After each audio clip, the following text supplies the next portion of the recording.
আপনারা শুনছেন Bengali Saga. আমি বিদিশা। আজকে শোনাব বিভূতিভূষণ বন্দ্যোপাধ্যায়ের লেখা পুঁই মাচা।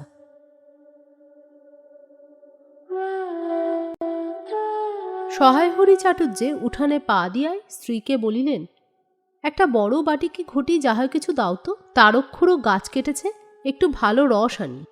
স্ত্রী অন্নপূর্ণা ঘরের রান্নাঘরের দাওয়ায় বসিয়া শীতকালের সকালবেলা নারিকেল তেলের বোতলে ঝাঁটার কাঠি দিয়া 2 আঙুলের সাহায্যে ঝাঁটার কাঠিলগ্ন জমানো তেলটুকু সংগ্রহ করিয়া চুলে মাখাইতেছিলেন।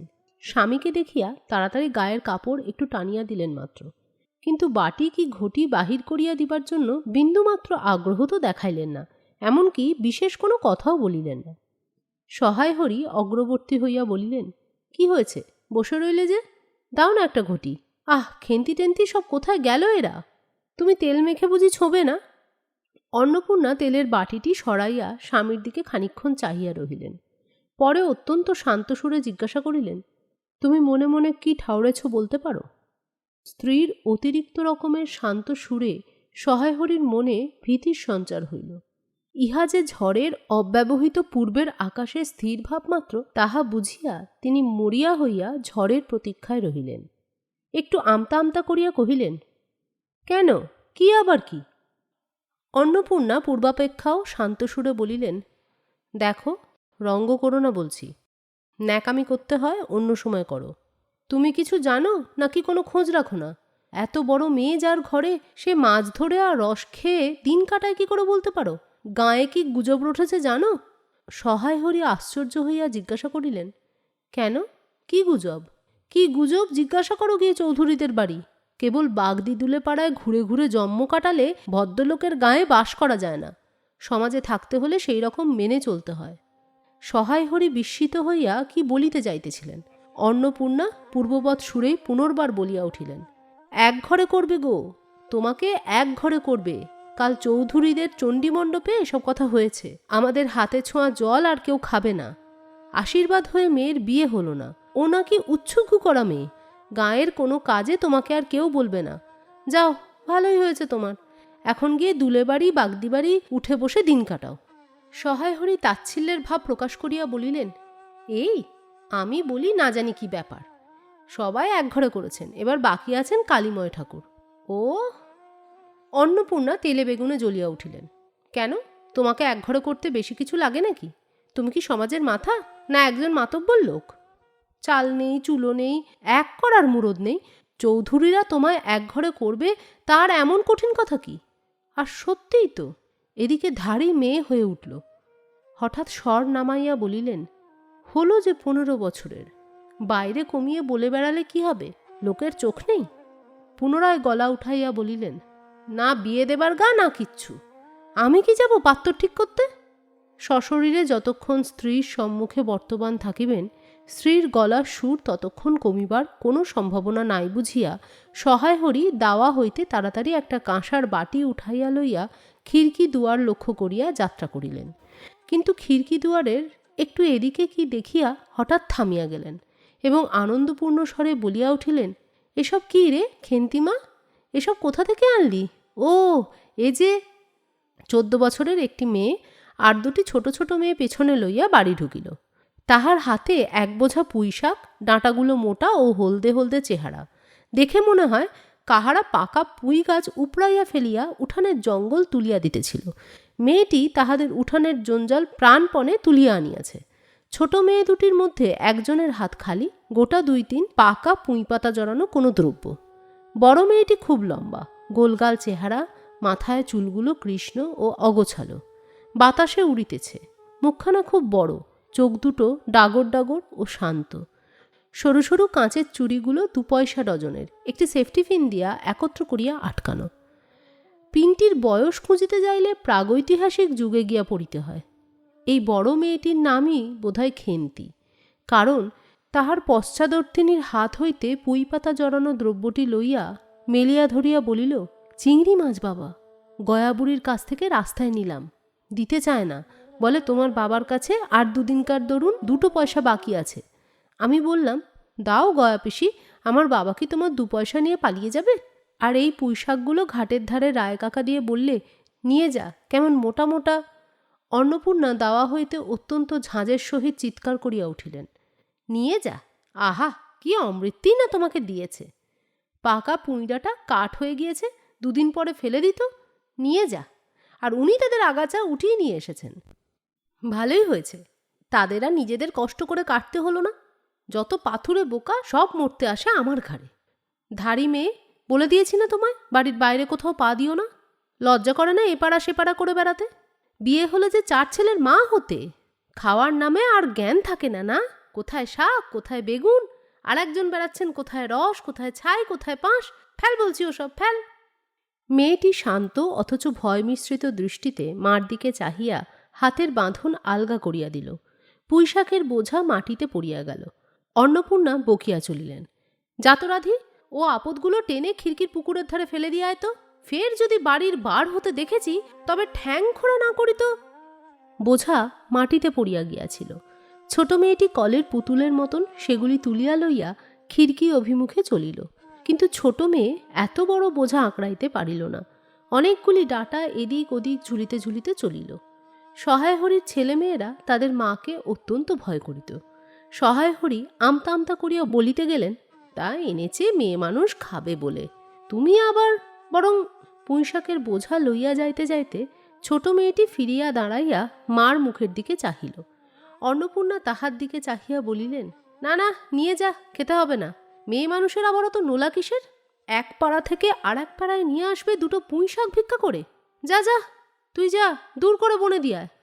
সহায় হরি বড় মেয়ের মুখের দিকে চাহিয়া দেখিলেন তাহার চোখ দুটো জলে ভরিয়া আসিয়াছে। তার মনে বড় কষ্ট হইল।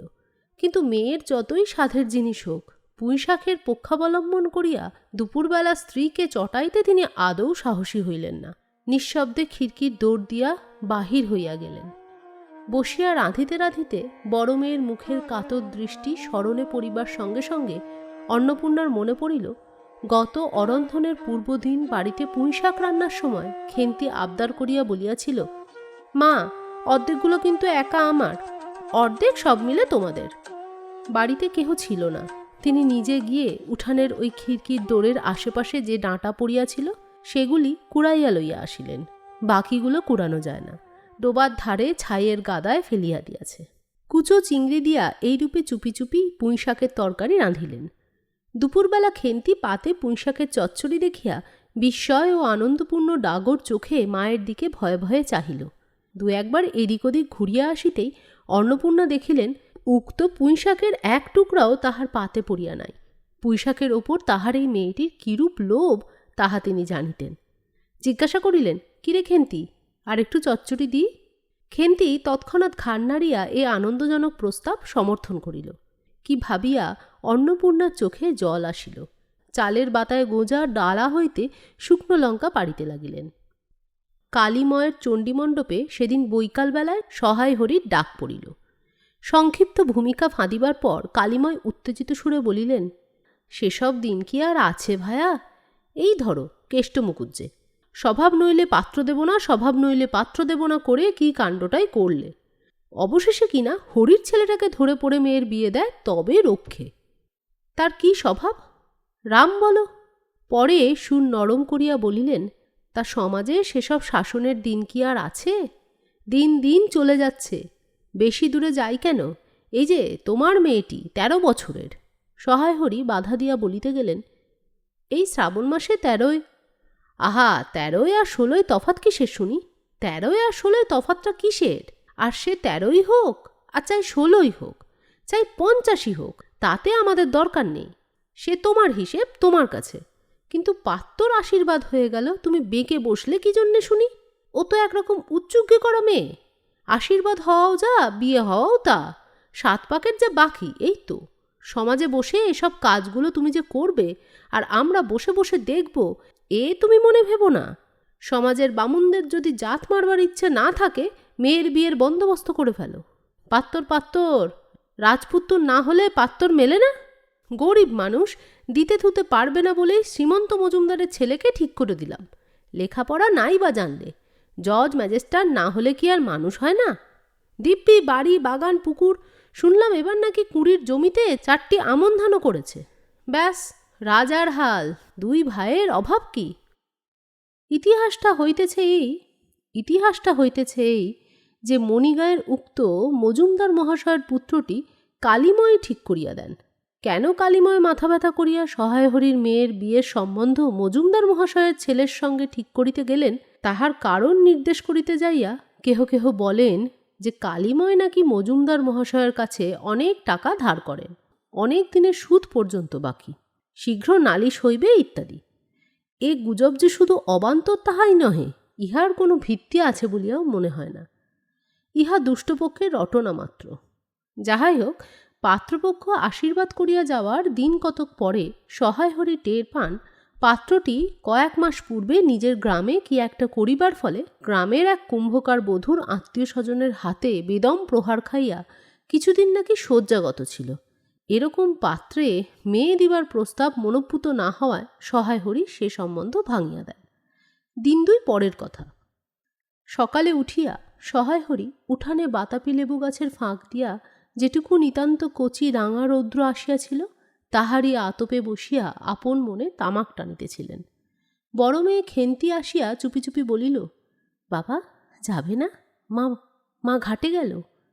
সহায় হরি একবার বাড়ির পাশে ঘাটের পথের দিকে কি জানি কেন চাহিয়া দেখিলেন।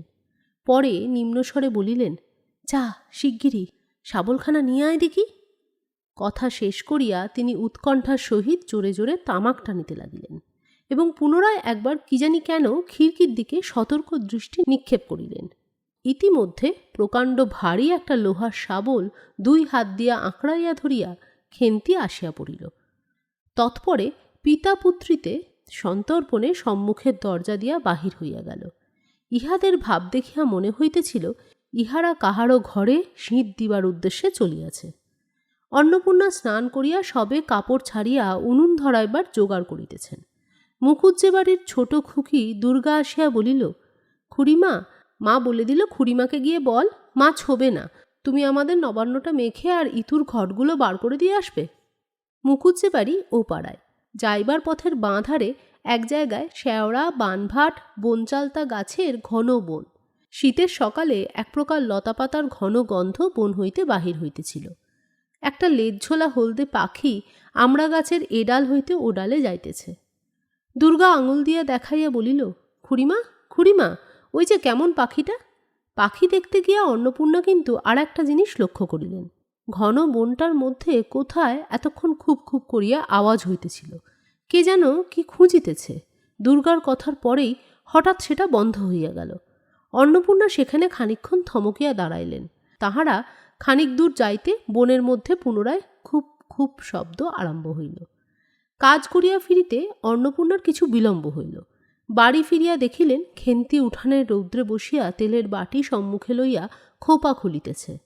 তিনি তীক্ষ্ণ দৃষ্টিতে মেয়ের দিকে চাহিয়া দেখিয়া বলিলেন, এখনও নাইতে যাসনি যে? কোথায় ছিলে এতক্ষণ? খেন্তি তাড়াতাড়ি উত্তর দিল, এই যে যাই মা, এক্ষুনি যাব আর আসব।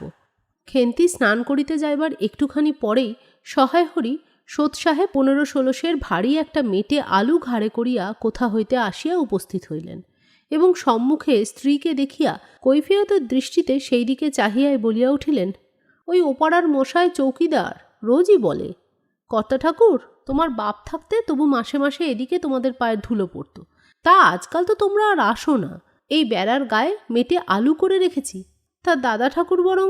অন্নপূর্ণা স্থির দৃষ্টিতে স্বামীর দিকে চাহিয়া বলিলেন, বরজপোতার বনের মধ্যে বসে খানিক আগে কি করছিলে শুনি? সহায় হরি অবাক হইয়া বলিলেন, আমি? না, আমি কখন? কখনো না, এই তো আমি। সহায় হরির ভাব দেখিয়া মনে হইতেছিল তিনি এইমাত্র আকাশ হইতে পড়িলেন। অন্নপূর্ণা পূর্বের মতোই স্থির দৃষ্টিতে স্বামীর দিকে চাহিয়া বলিলেন, চুরি তো করবেই, 3 কাল গিয়েছে, 1 কাল আছে, মিথ্যা কথাগুলো আর এখন বলো না। আমি সব জানি। মনে ভেবেছিলে আপদ ঘাটে গিয়েছে আর কি। দুর্গার মা ডেকে পাঠিয়েছিল, ওপাড়ায় যাচ্ছি। শুনলাম বরজপোতার বনের মধ্যে কী সব খুব খুব শব্দ। তখনই আমি বুঝতে পেরেছি। সাড়া পেয়ে শব্দ বন্ধ হয়ে গেল। যেই আবার খানিক দূর গেলাম, আবার দেখি শব্দ। তোমার তো ইহকালও নেই, পরকালও নেই। চুরি করতে, ডাকাতি করতে, যা করতে ইচ্ছা হয় করো, কিন্তু মেয়েটাকে আবার এর মধ্যে নিয়ে গিয়ে ওর মাথা খাওয়া কিসের জন্য? সহায় হরি হাত নাড়িয়া বরজপোতায় তাহার উপস্থিত থাকার বিরুদ্ধে কতকগুলো প্রমাণ উত্থাপন করিবার চেষ্টা করিতে গেলেন, কিন্তু স্ত্রীর চোখের দৃষ্টির সামনে তাহার বেশি কথাও জোগাইল না, বা কিঞ্চিত উক্তিগুলির মধ্যে কোনো সম্বন্ধও খুঁজিয়া পাওয়া গেল না। আধ ঘণ্টা পরে খেন্তি স্নান সারিয়া বাড়ি ঢুকিল। সম্মুখস্থ মেটে আলুর দিকে একবার আর চোখে চাহিয়ায় নিরীহ মুখে উঠানের আলনায় অত্যন্ত মনোযোগের সহিত কাপড় মেলিয়া দিতেছিল। অন্নপূর্ণা ডাকিলেন, খেন্তি, এদিকে একবার আয় তো, শুনে যা। মায়ের ডাক শুনিয়া খেন্তির মুখ শুকাইয়া গেল। সে ইতস্তত করিতে করিতে মার নিকটে আসিলে তিনি জিজ্ঞাসা করিলেন, এই মেটে আলুটা দুজনে মিলে তুলে এনেছিস না? খেন্তি মার মুখের দিকে একটুখানি চাহিয়া থাকিয়া একবার ভূপতিত মেটে আলুটার দিকে চাহিল, পরে পুনরায় মার মুখের দিকে চাহিল এবং সঙ্গে সঙ্গে ক্ষিপ্র দৃষ্টিতে একবার বাড়ির সম্মুখস্থ বাঁশঝাড়ের মাথার দিকেও চাহিল। তাহার কপালে বিন্দু বিন্দু ঘাম দেখা দিল, কিন্তু মুখ দিয়া কথা বাহির হইল না। অন্নপূর্ণা কড়া সুরে বলিলেন, কথা বলছিস না যে বড়, এই মেটে আলু তুই এনেছিস কি না? খেন্তি বিপন্ন চোখে মার মুখের দিকেই চাহিয়া রহিল। উত্তর দিল, হ্যাঁ। অন্নপূর্ণা তেলে বেগুনে জ্বলিয়া উঠিয়া বলিলেন, পাজি, আজ তোমার পিঠে আমি আস্ত কাঠের চেলা ভাঙব, তবে ছাড়ব। বরজপোতার বনে গিয়েছে মেটে আলু চুরি করতে। সমস্ত মেয়ে বিয়ের যোগ্যী হয়ে গেছে কোন কালে, সেই এক গলা বিজন বন যার মধ্যে দিন দুপুরে বাঘ লুকিয়ে থাকে, তার মধ্যে থেকে পরের আলু নিয়ে এলে তুলে। যদি গোসাইরা চৌকিদার ডেকে তোমায় ধরিয়ে দেয়, তোমার কোন শ্বশুর এসে তোমায় বাঁচাতো? আমার জোটে খাবো, না জোটে না খাবো, তা বলে পরের জিনিসে হাত। এ মেয়ে আমি কি করব মা? 2-3 দিন পরে একদিন বৈকালে ধুলামাটি মাখা হাতে খেন্তি মাকে আসিয়া বলিল, মা, মা দেখবে এসো। অন্নপূর্ণা গিয়া দেখিলেন, ভাঙা পাঁচিলের ধারে যে ছোট খোলা জমিতে কতগুলো পাথরকুচি ও কণ্টিকারির জঙ্গল হইয়াছিল, খেন্তি ছোট বোনটিকে লইয়া সেখানে মহা উৎসাহে তরকারির আওলাদ করিবার আয়োজন করিতেছে এবং ভবিষ্যসম্ভাবী নানাবিধ কাল্পনিক ফলমূলের অগ্রদূত স্বরূপ বর্তমানে কেবল একটিমাত্র শীর্ণকায় পুঁই গাছের চারা কাপড়ের ফালির গ্রন্থিবদ্ধ হইয়া ফাঁসি হইয়া যাওয়া আসামির মতো ঊর্ধ্বমুখে একখণ্ড শুষ্ক কঞ্চির গায়ে ঝুলিয়া রহিয়াছে। ফলমূলাদির অবশিষ্টগুলি আপাতত তার বড় মেয়ের মস্তিষ্কের মধ্যে অবস্থিতি করিতেছে, আলোয় এখনো বাহির হয় নাই। অন্নপূর্ণা হাসিয়া বলিলেন, দূর পাগলি, এখন পুঁইডাটার চারা পোতে কখনো? বর্ষাকালে পুঁততে হয়, এখন যে জল না পেয়ে মরে যাবে। খেন্তি বলিল, কেন, আমি রোজ জল ঢালব। অন্নপূর্ণা বলিলেন, দেখ, হয়তো বেঁচেও যেতে পারে। আজকাল রাতে খুব শিশির হয়। খুব শীত পড়িয়াছে। সকালে উঠিয়া সহায়হরি দেখিলেন তাহার 2 ছোট মেয়ে দোলায় গায়ে বাঁধিয়া রোদ উঠিবার প্রত্যাশায় উঠানের কাঁঠাল তলায় দাঁড়াইয়া আছে। একটা ভাঙা ঝুড়ি করিয়া খেন্তি শীতে কাঁপিতে কাঁপিতে মুকুজ্জে বাড়ি হইতে গোবর কুড়াইয়া আনিল। সহায়হরি বলিলেন, হ্যাঁ মা খেন্তি, তা সকালে উঠে জামাটা গায়ে দিতে তোর কি হয়? দেখ দেখি এই শীত। আচ্ছা দিচ্ছি বাবা। কই শীত? তেমন তো। হ্যাঁ দে মা, এক্ষুনি দে, অসুখ বিসুখ 5 রকম হতে পারে, বুঝলি নে। সহায়হরি বাহির হইয়া গেলেন। ভাবিতে ভাবিতে গেলেন, তিনি কি অনেক দিন মেয়ের মুখে ভালো করিয়া চাহেন নাই? খেন্তির মুখ এমন সুশ্রী হইয়া উঠিয়াছে। জামার ইতিহাস নিম্নলিখিত রূপ। বহু বৎসর অতীত হইল। হরিপুরের মেলা হইতে সহায়হরি কালো সার্জের এই 2.5 টাকা মূল্যের জামাটি ক্রয় করিয়া আনেন। ছিঁড়িয়া যাইবার পর তাহাতে কতবার রিফু ইত্যাদি করা হইয়াছিল। সম্প্রতি গত বৎসর হইতে খেন্তির স্বাস্থ্যোন্নতি হওয়ার দরুন জামাটি তাহার গায়ে হয় না। সংসারের সব খোঁজ সহায়হরি রাখিতেন না। জামার বর্তমান অবস্থা অন্নপূর্ণারও জানা ছিল না। খেন্তির নিজস্ব ভালো টিনের তোরঙ্গের মধ্যেই উহা থাকিত। পৌষ সংক্রান্তি। সন্ধ্যাবেলা অন্নপূর্ণা একটা কাঁসিতে চালের গুঁড়া, ময়দা আর গুড় দিয়া চটকাইতে দিলেন। একটা ছোট বাটিতে 1 বাটি তেল। খেন্তি কুড়ুনির নিচে একটা কলার পাতা পাড়িয়া 1 থাল নারকেল কুড়িতেছে। অন্নপূর্ণা প্রথমে খেন্তির সাহায্য লইতে স্বীকৃত হন নাই, কারণ সে যেখানে সেখানে বসে, বনে বাদারে ঘুরিয়া ফেরে, তাহার জামাকাপড় শাস্ত্রসম্মত ও সূচি নহে। অবশেষে খেন্তি নিতান্ত ধরিয়া পড়ায় হাত পা ধোয়াইয়া ও শুদ্ধ কাপড় পরাইয়া তাহাকে বর্তমান পদে নিযুক্ত করিয়াছেন। ময়দার গোলা মাখা শেষ হইলে অন্নপূর্ণা উনুনে খোলা চাপাইতে যাইতেছেন। ছোট মেয়ে রাধি হঠাৎ ডান হাতখানা পাতিয়া বলিল, মা, ওই একটু। অন্নপূর্ণা বড় গামলাটা হইতে একটুখানি গোলা তুলিয়া লইয়া হাতের আঙুল 5টি দ্বারা একটি বিশেষ মুদ্রা রচনা করিয়া সেটুকু রাধের প্রসারিত হাতের উপর দিলেন। মেজ মেয়ে পুঁটি অমনি ডান হাতখানা কাপড়ের তাড়াতাড়ি মুছিয়া লইয়া মার সামনে পাতিয়া বলিল, মা, আমায় একটু। খেন্তি সূচি বস্ত্রে নারকেল কুড়িতে কুড়িতে লুব্ধ নেত্রে মধ্যে মধ্যে এদিকে চাহিতেছিল। এই সময় খাইতে চাওয়ায় মা পাছে বকে, সেই ভয়ে চুপ করিয়া রহিল। অন্নপূর্ণা বলিলেন, দেখি নিয়ে আয় খেন্তি ওই নারকেল মালাটা, ওতে তোর জন্য একটু রাখি। খেন্তি ক্ষিপ্র হস্তে নারিকেলের ওপর মালাখানা যাহাতে ফুটো নয় সেখানা সরাইয়া দিল। অন্নপূর্ণা তাহাতে একটু বেশি করিয়া গোলা ঢালিয়া দিলেন। মেজ মেয়ে পুঁটি বলিল, জ্যাঠাইমারা অনেকখানি দুধ নিয়েছে, রাঙা দিদি ক্ষীর তৈরি করছিল, ওদের অনেক রকম হবে। খেন্তি মুখ তুলিয়া বলিল, এবেলা আবার হবে নাকি? ওরা তো ওবেলা ব্রাহ্মণ নেমন্তন্ন করেছিল, সুরেশ কাকাকে আর ওপাড়ার তিনুর বাবাকে। ওবেলা তো পায়েস, ঝোলপুরি, মুক্তোক্তি এইসব হয়েছে। পুটি জিজ্ঞাসা করিল, হ্যাঁ মা, ক্ষীর নইলে নাকি পাটিসাপটা হয় না? খেদি বলছিল, ক্ষীরের পুর না হলে কি আর পাটিসাপটা হয়? আমি বললাম, কেন, আমার মা তো শুধু নারকেলের চাই দিয়েই করে, সে তো কেমন লাগে। অন্নপূর্ণা বেগুনের বোটায় একটুখানি তেল লইয়া খোলায় মাখাইতে মাখাইতে প্রশ্নের সদুত্তর খুঁজিতে লাগিলেন। খেন্তি বলিল, খেদির ওইসব কথা, খেদির মা তো ভারী পিঠে করে কি না? ক্ষীরের পুর দিয়ে ঘিয়ে ভাজলেই কি আর পিঠে হলো? সেদিন জামাই এলে ওদের বাড়ি দেখতে গেলুম কিনা, তাই খুড়িমা দুখানা পাটিসাপটা খেতে দিল। ওমা, কেমন একটা ধরা ধরা গন্ধ, আর পিঠেতে কখনো কোনো গন্ধ পাওয়া যায় না। পাটিসাপটায় ক্ষীর দিলে ছাই খেতে হয়। বেপরোয়াভাবে উপরোক্ত উক্তি শেষ করিয়া খেন্তি মার চোখের দিকে চাহিয়া জিজ্ঞাসা করিল, মা, মা নারকেলের কোড়া একটু নেব? অন্নপূর্ণা বলিলেন, নে, কিন্তু এখানে বসে খাস না, মুখ থেকে পড়বে না কি হবে, যা ওই দিকে যা। খেন্তি নারকেলের মালায় এক থাবা তুলিয়া লইয়া একটু দূরে গিয়া খাইতে লাগিল। মুখ যদি মনের দর্পণ স্বরূপ হয়, তবে খেন্তির মুখ দেখিয়া সন্দেহের কোনো কারণ থাকিতে পারিত না যে সে অত্যন্ত মানসিক তৃপ্তি অনুভব করিতেছে। ঘণ্টাখানেক পরে অন্নপূর্ণা বলিলেন, ওরে, তোরা সব এক এক টুকরো পাতা পেতে বসতো দেখি, গরম গরম দি। খেন্তি, জল দেওয়া ভাত আছে ও বেলার, বার করে নিয়ে আয়। খেন্তির নিকট অন্নপূর্ণার এ প্রস্তাব যে মনোপুত হইল না, তাহা তাহার মুখ দেখিয়া বোঝা গেল। পুটি বলিল, মা, বড়দি পিঠেই খাক, ভালোবাসে, ভাত বরং থাকুক, আমরা কাল সকালে খাব। খান কয়েক খাইবার পরেই মেজ মেয়ে পুটি খাইতে চাহিল না। সে নাকি অধিক মিষ্টি খাইতে পারে না। সকলের খাওয়া শেষ হইয়া গেলেও খেন্তি তখনও খাইতেছে। সে মুখ বুঝিয়া শান্তভাবে খায়, বড় একটা কথা কহে না। অন্নপূর্ণা দেখিলেন সে কম করিয়াও 18-19 খানা খাইয়াছে। জিজ্ঞাসা করিলেন, খেন্তি, আর নিবি? খেন্তি খাইতে খাইতে শান্তভাবে সম্মতিসূচক খান নাড়িল। অন্নপূর্ণা তাহাকে আরও খান কয়েক দিলেন। খেন্তির মুখ চোখ ঈষৎ উজ্জ্বল দেখাইল।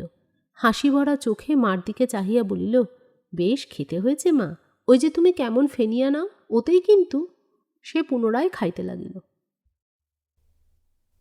অন্নপূর্ণা হাতা খুন্তি চুলি তুলিতে তুলিতে সস্নেহে তাঁর এই শান্ত নিরীহ একটু অধিক মাত্রায় ভোজনপটু মেয়েটির দিকে চাহিয়া রহিলেন। মনে মনে ভাবিলেন, খেন্তি আমার যার ঘরে যাবে তাদের অনেক সুখ দেবে। এমন ভালো মানুষ, কাজকর্মে বকো, মারো, গাল দাও, টু শব্দটি মুখে নেই, উঁচু কথা কখনো কেউ শোনেনি। বৈশাখ মাসের প্রথমে সহায়হরির এক দূরসম্পর্কীয় আত্মীয়ের ঘটকালিতে খেন্তির বিবাহ হইয়া গেল। দ্বিতীয় পক্ষে বিবাহ করিলেও পাত্রটির বয়স 40-এর খুব বেশি কোনো মতেই হইবে না। তবুও প্রথমে এখানে অন্নপূর্ণা আদৌ ইচ্ছুক ছিলেন না, কিন্তু পাত্রটি সঙ্গতিপন্ন, শহর অঞ্চলে বাড়ি, সিলেট চুন এবং ইটের ব্যবসায় 2 পয়সা নাকি করিয়াছে। এরম পাত্র হঠাৎ মেলাও বড় দুর্ঘট কিনা। জামাইয়ের বয়স একটু বেশি। প্রথমে অন্নপূর্ণা জামাইয়ের সম্মুখে বাহির হইতে একটু সংকোচ বোধ করিতেছিলেন। পরে পাছে খেন্তির মনে কষ্ট হয়, এই জন্য বরণের সময় তিনি খেন্তির সুপুষ্ট হস্তখানি ধরিয়া জামাইয়ের হাতে তুলিয়া দিলেন। চোখের জলে তাহার গলা বন্ধ হইয়া আসিল, কিছু বলিতে পারিলেন না। বাড়ির বাহির হইয়া আমলকিতলায় বেহারারা সুবিধা করিয়া লইবার জন্য বরের পালকি একবার নামাইল। অন্নপূর্ণা চাহিয়া দেখিলেন বেড়ার ধারের নীল রঙের মেদি ফুলের গুচ্ছগুলি যেখানে নত হইয়া আছে, খেন্তির কম দামের বালুচরের রাঙা চেলির আঁচলখানা পালকির বাহির হইয়া সেখানে লুটাইতেছে। তাঁর এই অত্যন্ত অগোছালো, নিতান্ত নিরীহ এবং একটু অধিক মাত্রায় ভোজনপটু মেয়েটিকে পরের ঘরে অপরিচিত মহলে পাঠাইতে তার বুক উদ্বেল হইয়া উঠিতেছিল। খেন্তিকে কি অপরে ঠিক বুঝিবে? যাইবার সময় খেন্তি চোখের জলে ভাসিতে ভাসিতে সান্ত্বনার সুরে বলিয়াছিল, মা, আষাঢ় মাসেই আমাকে এনো, বাবাকে পাঠিয়ে দিও, 2 মাস তো। উপাড়ার ঠানদিদি বলিলেন, তোর বাবা তোর বাড়ি যাবে কেন রে? আগে নাতি হোক তবে তো। খেন্তির মুখ লজ্জায় রাঙা হইয়া উঠিল।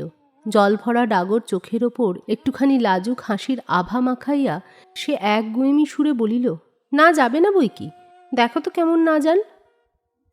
ফাল্গুন চৈত্র মাসের বৈকালবেলা উঠানের মাচায় রৌদ্রে দেওয়া আমসত্ত্ব তুলিতে তুলিতে অন্নপূর্ণার মন হু হু করিত। তার অনাচারী লোভী মেয়েটি আজ বাড়িতে নেই যে, কোথা হইতে বেড়াইয়া আসিয়া লজ্জাহীনার মতন হাতখানি পাতিয়া মিনতির সুরে অমনি বলিবে, মা, বলবো একটা কথা, ওই কোনটা ছিঁড়ে একটুখানি। 1 বছরের ওপর হইয়া গিয়াছে, পুনরায় আষাঢ় আসে, বর্ষা বেশ নামিয়াছে। ঘরের দাওয়ায় বসিয়া সহায়হরি প্রতিবেশী বিষ্ণু সরকারের সহিত কথা বলিতেছেন। সহায়হরি তামাক সাজিতে সাজিতে বলিলেন, ও তুমি ধরে রাখো, ওরকম হবেই দাদা, আমাদের অবস্থার লোকের ওর চেয়ে ভালো কি আর জুটবে? বিষ্ণু সরকার তালপাতা চাটাইয়ের ওপর উবু হইয়া বসিয়াছিলেন। দূর হইতে দেখিলে মনে হইবার কথা তিনি রুটি করিবার জন্য ময়দা চটকাইতেছেন। গলা পরিষ্কার করিয়া বলিলেন, না, সব তো আর, তাছাড়া আমি যা দেব নগদই দেব। তোমার মেয়েটির হয়েছিল কি? সহায়হরি হুকাটায় 5-6টি টান দিয়া কাশিতে কাশিতে বলিলেন, বসন্ত হয়েছিল শুনলাম। তারপর কি দাঁড়ালো বুঝলে? মেয়ে তো কিছুতে পাঠাতে চায় না, 250 আন্দাজ টাকা বাকি ছিল, বললে ও টাকা আগে দাও তবে মেয়ে নিয়ে যাও। একেবারে চামার। তারপর বললাম, টাকাটা ভায়া ক্রমে ক্রমে দিচ্ছি, পুজোর তত্ত্ব কম করেও 30 টাকার কম হবে না ভেবে দেখলাম কিনা। মেয়ের নানা নিন্দে ওঠালে, ছোট লোকের মেয়ের মতো চলে, হাবাথে ঘরের মতো খায়, আরও কত কি। পৌষ মাসে দেখতে গেলাম, মেয়েটাকে ফেলে থাকতে পারতাম না, বুঝলে। সহায়হরি হঠাৎ কথা বন্ধ করিয়া জোরে মিনিট কতক ধরিয়া হুঁকায় টান দিতে লাগিলেন। কিছুক্ষণ দুজনের কোনো কথা শোনা গেল না। অল্পক্ষণ পরে বিষ্ণু সরকার বলিলেন, তারপর? আমার স্ত্রী অত্যন্ত কান্নাকাটি করতে পৌষ মাসে দেখতে গেলাম। মেয়েটার যে অবস্থা করেছে। শাশুড়িটা শুনিয়ে শুনিয়ে বলতে লাগলো, না জেনে শুনে ছোট লোকের সঙ্গে কুটুম্বিতে করলেই এরকম হয়, যেমন মেয়ে তেমন বাপ। পৌষ মাসের দিনে মেয়ে দেখতে এলে শুধু হাতে। পরে বিষ্ণু সরকারের দিকে চাহিয়া বলিলেন, বলি, আমরা ছোট লোক কি বড় লোক, তোমার তো সরকার খুড়ো জানতে বাকি নেই। বলি, পরমেশ্বর চাটুর্যের নামে নীলকুঠির আমলে এ অঞ্চলে বাঘে গরুতে 1 ঘাটে জল খেয়েছে। আজই না হয় আমি প্রাচীন। আভিজাত্যের গৌরবে সহায়হরি শুষ্ক স্বরে হা হা করিয়া খানিকটা শুষ্ক হাস্য করিলেন। বিষ্ণু সরকার সমর্থনসূচক একটা অস্পষ্ট শব্দ করিয়া বারকতক ঘাড় নাড়িলেন। তারপর ফাল্গুন মাসেই তার বসন্ত হলো। এমন চামার, বসন্ত গায়ে বেরুতেই টালায় আমার এক দূরসম্পর্কের বোন আছে, একবার কালীঘাটে পুজো দিতে এসে তার খোঁজ পেয়েছিল, তারই ওখানে ফেলে রেখে গেল। আমায় না একটা সংবাদ না কিছু, তারা আমায় সংবাদ দেয়, তা আমি গিয়ে দেখতেও পাওনি। না, এমনই চামার, গহনাগুলো অসুখ অবস্থাতেই গা থেকে খুলে নিয়ে তবে টালায় পাঠিয়ে দিয়েছে। যাক, তা চলো যাওয়া যাক, বেলা গেল। চার কি ঠিক করলে? পিঁপড়ের টোপে মুড়ির চার তো সুবিধা হবে না। তারপর কয়েক মাস কাটিয়া গেল। আজ আবার পৌষ পার্বণের দিন। এবার পৌষ মাসের শেষাশেষি এত শীত পড়িয়াছে যে এরূপ শীত তাহারা কখনো জ্ঞানে দেখেন নাই। সন্ধ্যার সময় রান্নাঘরের মধ্যে বসিয়া অন্নপূর্ণা সরু চাকলি পিঠের জন্য চালের গুঁড়ার গোলা তৈয়ারি করিয়াছেন। পুঁটিয়া আর রাধি উনুনের পাশে বসিয়া আগুন পোহাইতেছে। রাধি বলিতেছেন, আর একটু জল দিতে হবে মা, এত ঘন করে ফেললে কেন? পুঁটি বলিল, আচ্ছা মা, ওতে একটু নুন দিলে হয় না? ও মা, দেখো মা, রাধির দোলায় কোথায় ঝুলছে, এক্ষুনি ধরে উঠবে। অন্নপূর্ণা বলিয়া উঠিলেন, সরে এসে বস মা, আগুনের ঘাড়ে গিয়ে না বসলে কি আর আগুন পোহানো হয় না? এইদিকে আয়। গোলা তৈয়ারি হইয়া গেল। খোলা আগুনে চড়াইয়া অন্নপূর্ণা গোলা ঢালিয়া মুচি দিয়া চাপিয়া ধরিলেন। দেখিতে দেখিতে মিঠে আঁচে পিঠে টোপরের মতন ফুলিয়া উঠিল। পুটি বলিল, মা দাও, প্রথম পিঠেখানা কানাচে সাঁড়া ষষ্ঠীকে ফেলে দিয়ে আসি। অন্নপূর্ণা বলিলেন, একা যাস নে, রাধিকে নিয়ে যা। খুব জ্যোৎস্না উঠিয়াছিল। বাড়ির পিছনে সাঁড়া গাছের ঝোপের মাথায় তেলাকুচা লতার থোলা থোলা সাদা ফুলের মধ্যে জ্যোৎস্না আটকিয়া রহিয়াছে। পুটি ও রাধি খিড়কির দোর খুলিতেই একটা শিয়াল শুকনো পাতায় খসখস শব্দ করিতে করিতে ঘন ঝোপের মধ্যে ছুটিয়া পালাইল। পুঁটি পিঠেখানা জোর করিয়া ছুঁড়িয়া ঝোপের মাথায় ফেলিয়া দিল। তাহার পর চারিধারের নির্জন বাঁশবনের নিস্তব্ধতায় ভয় পাইয়া ছেলে মানুষ পিছু হটিয়া আসিয়া খিড়কি দরজার মধ্যে ঢুকিয়া পড়িয়া তাড়াতাড়ি দ্বার বন্ধ করিয়া দিল। পুঁটি ও রাধে ফিরিয়া আসিলে অন্নপূর্ণা জিজ্ঞাসা করিলেন, দিলি? পুঁটি বলিল, হ্যাঁ মা, তুমি 8 বছর যেখান থেকে লেবুর চারা তুলে এনেছিলে সেখানে ফেলে দিলাম। তারপর সেই রাত্রে অনেকক্ষণ কাটিয়া গেল। পিঠে গড়া প্রায় শেষ হইয়া আসিয়াছে। রাতও তখন খুব বেশি। জ্যোৎস্নার আলোয় বাড়ির পেছনের বনে অনেকক্ষণ ধরিয়া একটা কাঠঠোকরা পাখি ঠকর শব্দ করিতেছিল। তাহার স্বরটাও যেন ক্রমে তন্দ্রালু হইয়া পড়িতেছে। দুই বোনের খাইবার জন্য কলার পাতা চিরিতে চিরিতে পুঁটি অন্যমনস্কভাবে হঠাৎ বলিয়া উঠিল, দিদি বড় ভালোবাসত। তিনজনেই খানিকক্ষণ নির্বাক হইয়া বসিয়া রহিল। তাহার পর তাহাদের তিনজনেরই দৃষ্টি কেমন করিয়া আপনা আপনি উঠানের এক কোণে আবদ্ধ হইয়া পড়িল। সেখানে বাড়ির সেই লোভী মেয়েটির লোভের স্মৃতি পাতায় পাতায় শিরায় শিরায় জড়াইয়া তাহার কত সাধের নিজের হাতে পোঁতা পুঁই গাছটি মাচা জুড়িয়া বাড়িয়া উঠিয়াছে। বর্ষার জল ও কার্তিক মাসের শিশির লইয়া কচি কচি সবুজ ডগাগুলি মাচাতে সব ধরে নাই, মাচা হইতে বাহির হইয়া দুলিতেছে। সুপুষ্ট নধর প্রবর্ধমান জীবনের লাবণ্যে ভরপুর।